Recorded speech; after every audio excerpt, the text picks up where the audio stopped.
নীরব নিস্তব্ধ নিজুম রজনীতে রাসূলে পাক সাল্লাল্লাহু আলাইহি ওয়াসাল্লাম ঘুমিয়ে আছেন।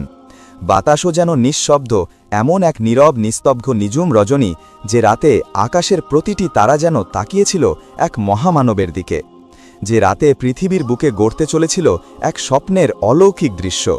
ঠিক সেই সময় নবীজি সাল্লাল্লাহু আলাইহি ওয়াসাল্লাম স্বপ্নে দেখলেন হজরত জিব্রাইল আলাইহিস সালাম তার নিকট তাশরিফ নিয়ে এসেছেন। হজরত জিব্রাইলের হাতে একটি রেশমি রুমাল, যার ভিতরে যেন কোনো রহস্য লুকিয়ে আছে। নবীজি সাল্লাল্লাহু আলাইহি ওয়াসাল্লাম জিজ্ঞাসা করলেন, হে জিব্রাইল, তোমার হাতে এটা কি? জিব্রাইল আলাইহিস সালাম বিনয়ের সঙ্গে বললেন, ইয়া রাসূলুল্লাহ, আপনি নিজেই সরিয়ে দেখুন এর ভিতরে কি আছে, তাহলেই বুঝতে পারবেন এর ভিতরে কি।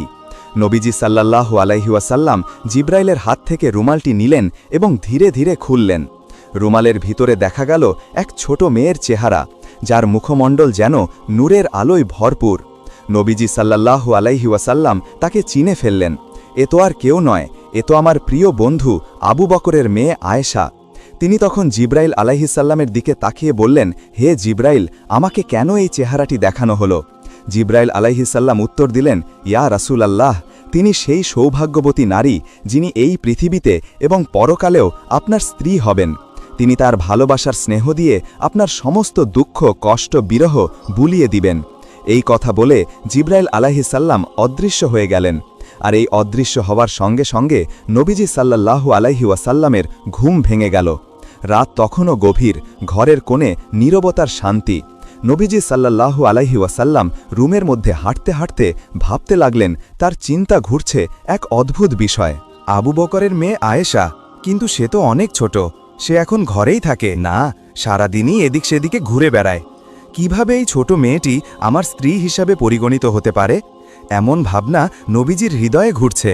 কিছুদিন আগেও তিনি আয়েশাকে দেখেছেন তার বান্ধবীদের সাথে পুতুল খেলায় মগ্ন আছে, আর সেই বালিকাই নাকি তার ভালোবাসা দিয়ে আমার সব ব্যথা ও কষ্ট বিরহ দূর করে দিবে। কিন্তু এইটুকু মেয়ে, সে ভালোবাসা বা সংসারের অর্থই বা কী বোঝে? এসব চিন্তায় নবীজি সাল্লাল্লাহু আলাইহি ওয়াসাল্লাম অস্থির হয়ে উঠলেন। হৃদয়ে যেন প্রশ্নে পড়ে গেল, কিন্তু আল্লাহর ইচ্ছা জানার জন্য তিনি ধৈর্য রাখলেন। তারপর 3 দিন পর তিনি একই স্বপ্ন দেখলেন। তিনি দেখলেন একই দৃশ্য, একই রেশমি রুমাল, একই চেহারার সে আয়েশা। এবার তার হৃদয়ে আর কোনো দ্বিধা থাকল না, কোনো সন্দেহ থাকল না। তিনি মাথা পেতে আল্লাহ পাক রব্বুল আলামিনের দেওয়া নির্দেশ মেনে নিলেন এবং বুঝে নিলেন আল্লাহ তাআলা এটাই চাচ্ছেন, যেন আয়েশা রাদিয়াল্লাহু তাআলা আনহা নবীজির জীবন সঙ্গিনী হয়। এরপর একদা রাসূলুল্লাহ সাল্লাল্লাহু